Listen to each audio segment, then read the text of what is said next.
निवेश के लिए भारत दुनिया का सबसे अनोखा बाजार है, ये कहना है देश के जाने माने दिग्गज फंड मैनेजर सौरभ मुखर्जी का। और इसे सिद्ध करने के लिए उनके पास ऐसे कई तथ्य हैं जो बताते हैं it happens only in India. तो चलिए सुनते हैं मार्सलस इन्वेस्टमेंट मैनेजर के फाउंडर और chief investment officer Saurabh Mukherjee ji को। जोरदार तालियों के साथ स्वागत कीजिए सौरभ मुखर्जी जी का। Thank you very much to Money9 for this invitation. आपने इंट्रोडक्शन तो शानदार की, कोशिश करेंगे आपके इंट्रोडक्शन को लिव अप करने का।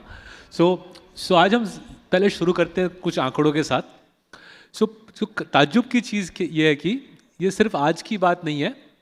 लास्ट 20 साल 30 साल, take any time horizon in the last 10 20 और 30 years, India has been amongst the world's 2 or 3 best markets for several years now. काफ़ी लोगों को लगता है कि हाल ही में हुआ है, बट ये एक्चुअली 20-30 साल से चल रहा है। जस्ट आगे बढ़ते हैं स्लाइड्स पे। I think we are on the right slide. हाँ जी, यहाँ पे रुक जाते हैं। So if you look at for example the last 20 years, right, last 20 years में वर्ल्ड का टॉप परफॉर्मिंग मार्केट रहा है इंडिया। लास्ट 10 years में we been second to America. Last 20 years में वर्ल्ड का top performing market. And even if you take it back 30 years, मतलब we going back all the way to 1994, we've been the second best performing market, right? These are the 10 best markets in the world. If you look at the gap between what India and America deliver, remember these are dollar returns, right? These are dollar returns. If you look at the gap between what India and America deliver and what other large markets deliver, the gap is massive, right? So if you look at that list, the 10-year column, barring Taiwan is basically one stock, TSMC, right? Barring Taiwan, there's no other market which gets remotely close, and these are the 10 largest markets in the world. What we'll delve into, as the gentleman who introduced me suggested, what we'll delve into, कि ऐसा क्यों है? Why is it decade after decade after decade, our market is able to produce such stellar returns? There's a separate discussion, perhaps some other day, why so few people, Indian people invest in this. वो कभी और वो मुद्दा discuss करेंगे। तो आगे बढ़ते हैं स्लाइड्स पे।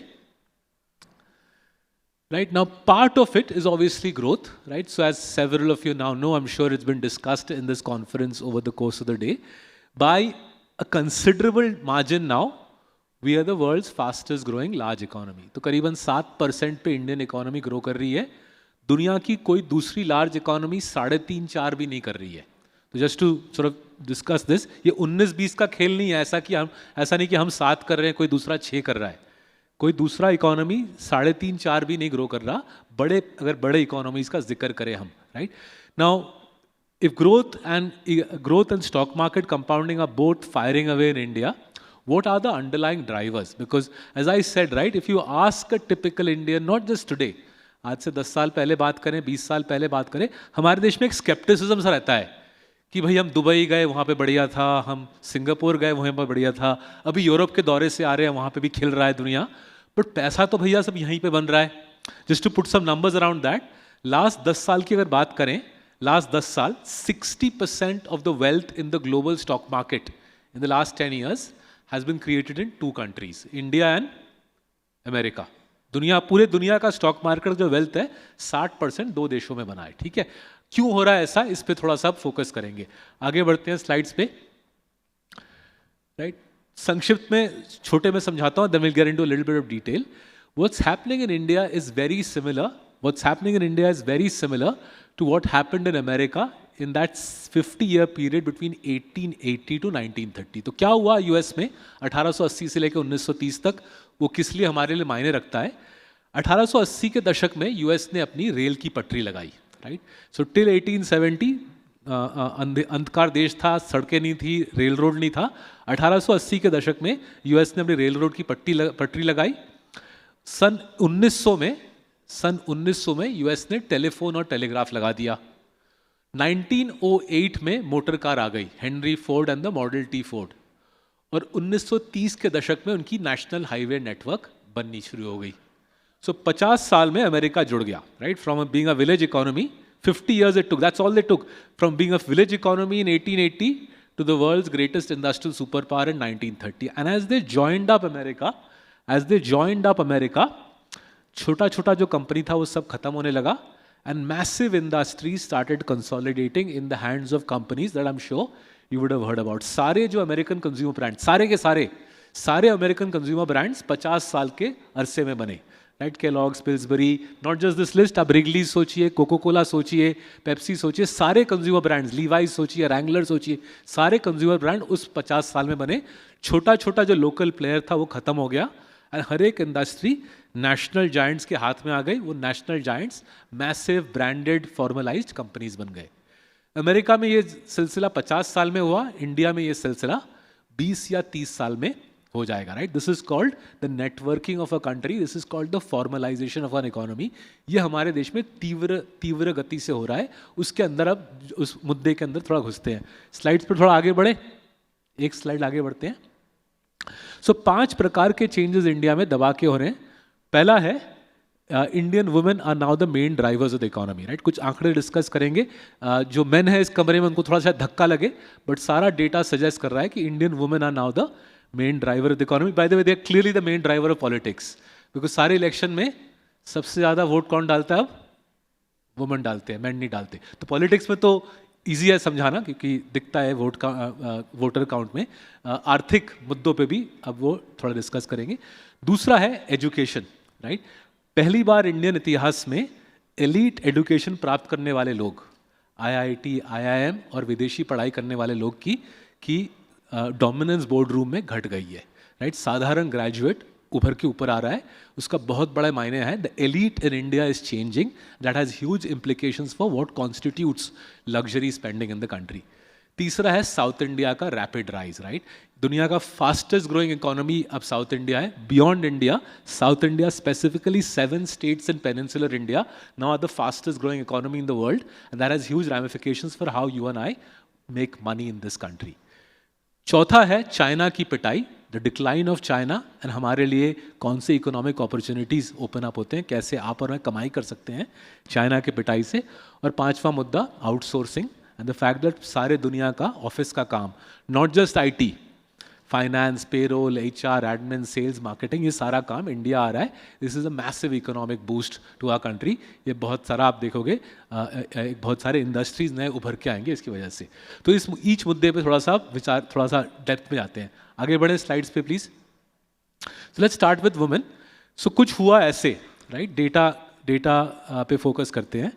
10 years ago was the first time 10 years ago was the first time that there were more girls in primary school in India than boys. I still remember that day because उस दिन अखबार का headline था, first time in India more girls in primary school than boys. 10 साल पहले ये आया, देख के बहुत खुशी हुई थी.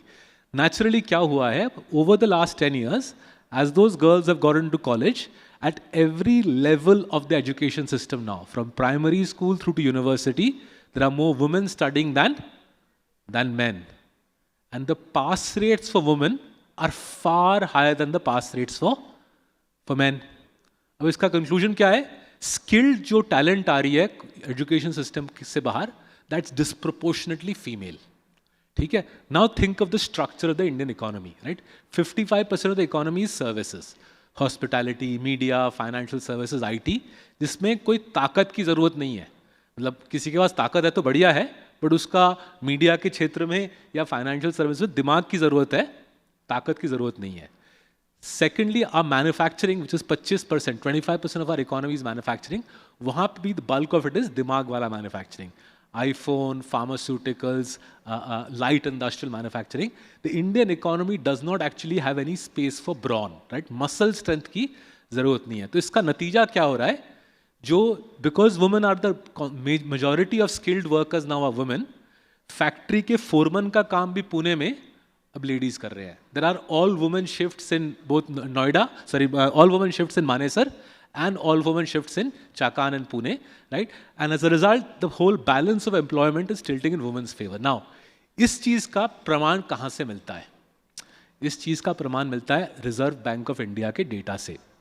सो आरबीआई का डेटा लास्ट ईयर FY23 की बात कर रहा हूँ, पहली बार आरबीआई का डेटा दर्शाने लगा that in urban areas, cities and urban areas, metropolitan areas, women have more money in their bank accounts than men. 1 के ऊपर का रेशियो मतलब women के बैंक अकाउंट्स में men के मुकाबले पहली बार इंडिया के इतिहास में पैसा है.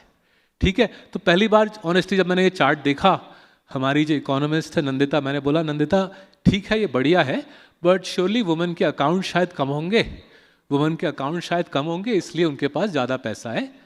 And guess what, the data shows women have more bank accounts than men. तो बैंक अकाउंट्स भी लेडीज़ के पास ज़्यादा, पैसे भी उनके पास ज़्यादा. अब इसका नतीजा क्या, किसी बैंक मैनेजर से पूछिएगा किसको लोन देना है, वुमेन को लोन देना है, क्योंकि delinquency rates, NPA rates women का मैन के मुकाबले आधा है. Right now, how do you and I want to make money from this? Right, what will happen is increasingly as women decide where money will be spent, पैसा उन्हीं का है, वही डिसाइड करेंगे ना. जहाँ पे वुमेन का खर्चे का आइटम है वो वाला category blast through the roof करेगा. राइट, so हमारे पोर्टफोलियो में कई जगहें हैं जहाँ पे हमने लेडीज सेंट्रिक कंपनीज में पैसा लगाया है. अगर आपको और स्टॉक्स की ऐसी खबर है बताइएगा, हमारी इच्छा है और स्टॉक्स में पैसा लगाया जाए where women pull the trigger, because this is the rising force in Indian life. Unless Indian men start getting their act together in education, उनका era broadly खत्म हो रहा है. And this is the first big change, right? Massive change in Indian life, because women are pulling away. And you can go into the villages of India, you'll see this even more clearly. बच्चे WhatsApp पता नहीं कुछ कर रहे हैं, लड़के कुछ WhatsApp पे कर रहे हैं, लड़कियां तोड़ फोड़ करके आगे निकल जा रही है. राइट, इससे कुछ दूसरे पंगे होंगे, वो कभी और शायद TV9 के दूसरे चैनल्स डिस्कस करेंगे. वो मेरा हेडेक नहीं है, मेरा काम है पैसा कमाना इससे. ठीक है, आगे चलते हैं. राइट, सेकंड मुद्दा. अब आते हैं, ये एलीट बदल रहा है. You know what constituted elite in India, पूरा आपके मेरे सामने बदल रहा है. राइट, सो हमने क्या किया, हमने इंडिया के निफ्टी 50 कंपनीज के सारे बोर्ड डायरेक्टर्स के नाम निकाले, उनकी एजुकेशनल बैकग्राउंड निकाली. 2003 का किया, 2013 का किया, 2023 का किया. एंड ताज्जुब होगा आपको सुन के कि पहली बार 2023 में, पहली बार, first time in Indian history in 2023, the majority of the directors of the Nifty 50 companies were neither IIM nor IIT nor foreign educated. The local graduate is the now new king and new queen of India. India में आप कौन से बड़े college से पढ़े हो, आपकी अंग्रेजी कितनी अच्छी है, कौन से क्लब की आप मेंबरशिप रखते हो, इसका कोई मायने नहीं है.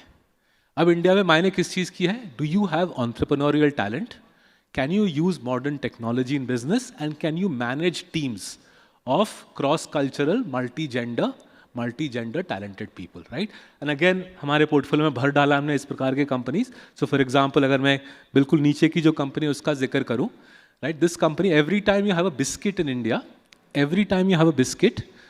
this company makes money. So the emulsifiers in India, emulsifiers for biscuits in India are dominated by Fine Organics. Every time you have an aerated beverage, the black dye in a aerated beverage comes from Fine Organics, right? Fine Organics are regular local graduates from Bombay University, and increasingly this is the norm in Indian life. Elite education belonging to exclusive upper class crowd no longer cuts any ice in India, right? One disclaimer, folks, all the stocks I'm talking about, I am invested in them through Marcellus' PMS. My parents are invested in them, and so are our 9,000 clients. So just keep that in mind when you look at the names of these stocks. So this is the second change. The elite is changing in front of you and me, and what constitutes elite consumption therefore naturally changes, because इनकी identity पूरी बदल रही है. ठीक है, आगे बढ़ते हैं please. Right? तीसरा है साउथ इंडिया का rise. Right, this has been meteoric. So just to put some numbers around it, several of the South Indian states, their economy has doubled in the last 6 years. 6 साल में इनका economy double हो गया. So broadly speaking the maths is as follows. Right, India का 1/4 population, आधा economy, so 1/4 of the population, half the GDP, and 3/4 of the GDP growth come from South India now. 1/4 of the population, half the GDP, and 3/4 of the growth South India से आ रहा है. तो इसका मतलब क्या हुआ? Growth जहाँ पे पैसा वहीं पे कमाया जाएगा. साउथ इंडिया की ग्रोथ रॉकेट की तरह है. South Indian states, several of them have doubled there economy in the last 6 years. जाहिर है जो कंपनी साउथ इंडिया में ओवर इंडेक्स कर रहे हैं, साउथ इंडिया पे ज़्यादा फोकस कर रहे हैं, जाहिर है उनकी ग्रोथ दबा के ज़्यादा आएगी. राइट, तीसरा चेंज है इंडिया में. 10 साल पहले नॉर्थ और साउथ का gap, as you can see, north और साउथ का गैप ग्रो कर रहा है. Right, and again within this the women story is even more powerful. South India has the highest labor force participation by women compared to the rest of the country. So story के अंदर story है, education की focus South की ज़्यादा है, women के ऊपर focus ज़्यादा है, and women female employment therefore in South is more, and therefore companies, almost all smart companies are over-indexing South because jobs, पढ़ाई, investment सब कुछ वहीं पे दबा के हो रहा है. ठीक है, आगे बढ़ते हैं. चाइना की जो इकोनॉमिक इश्यूज चल रहे हैं, पॉलिटिकल इश्यूज चल रहे हैं, उसके ऊपर तो आपने अखबार में पढ़ा ही होगा. Let me focus on the economic opportunity for us as a nation, right. करीबन हर एक इंडस्ट्री में चाइना इंडिया से 10 गुना बड़ा है. रफली रूल ऑफ थम है, 10 गुना बड़े हैं हर एक चीज़ में वो लोग, right. Now we don't have the economic muscle to capitalise on every single industry, but there is 3 or 4 industries where we are actually very competitive globally, right. उदाहरण के तौर पे दवाई, राइट. स्पेसिफिकली दवाई के अंदर API, active pharmaceutical ingredient, right. This is the चूरन inside your दवाई, दिस इज व्हाट गिव्स दवाई इट्स मसल, राइट. $200 बिलियन की ग्लोबल इंडस्ट्री है. 200 बिलियन में से 170 बिलियन चाइना के पास है, केवल 20 बिलियन इंडिया के पास है. विच मीन्स अगर इंडिया चाइना से 10% शेयर भी ले ले, चाइना के पास 170 है, अगर उसका हम 10% भी ले ले, हमारी API industry, active pharmaceutical industry double हो जाएगी. ना आपकी और मेरे आंखों के सामने बिल्कुल वही हो रहा है. लास्ट 2 साल में the US pharma companies are redirecting their orders for APIs from China to India. The big beneficiaries of this is obviously the chemical belt in Gujarat, which is Baroda, Surat, Vapi, and the chemical belt in South India, which is primarily around Hyderabad and Vizag. Right. इन तीनों belt में chemical का boom चल रहा है. मेरे ख्याल से अगले 2-3 साल में इस बूम को और आप स्पीड पकड़ते देखोगे as America moves very aggressively. And I am saying we assume conservatively केवल 10% चाइना का शेयर इंडिया आए, our API industry, our pharma industry will end up doubling. If more than 10% comes, then I don't quite know where we will find the space, but the scale of the opportunity is immense. Similarly, in iPhones, Apple makes roughly $200 billion of phones and pads in China. Already they have moved $20 billion to India. अभी भी $180 billion वहाँ पे बना रहे हैं. अगर वो 1/4 भी मूव कर जाए, हमारा mobile phone industry zero 5 years ago will end up becoming a $50 to $100 billion industry. Huge fortunes will be built around this. Our job is to try to make money from this colossal dynamic, right? And final opportunity में जाते हैं. एक slide आगे जाते हैं. ठीक है. तो फाइनल जो मुद्दा मैं रेज करूंगा is because wealth is being created so fast in our country, right? So it's appropriate that Money9 ये ऑर्गेनाइज कर रहा है. जस्ट थोड़ा आपको सर कॉन्टेक्स्ट दे दूँ किस पैमाने पे वेल्थ बन रहा है इंडिया में. The Indian stock market has given 18x in the last 20 years, right. 18 गुना कमा के दिया है. The highway network, the national highway network has tripled in the last 20 years. जैसे आप most of you will know, if a national highway passes by your plot of land, the value of the land doubles, right? So roughly 2 lakh Indian families have benefited enormously from this. कैसे मालूम हमको? Income tax returns के जरिए से मालूम.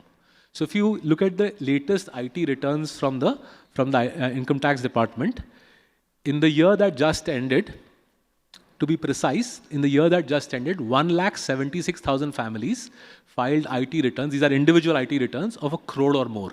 ठीक है. 1,76,000 families ने 1 करोड़ के ऊपर individual income tax returns file की. This number has doubled in the last 4 years. 4 साल में ये नंबर डबल हो गया है. ठीक है. On the other hand, IT returns of 5 lakh या 5 और 10 लाख के बीच flat over the last 4-5 years, right? So the elite in India, the economic elite, roughly 2 lakh families, मानिए 1 million लोग, right? उनकी wealth rocket कर रही है, partly stock market, partly land prices, and partly their own business activities, right? Especially if you go to say towns like in Maharashtra, Satara, Sangli, Kolhapur, Sholapur, say in the context of UP, places like Firozabad, Agra, you'll see the rise of a new elite.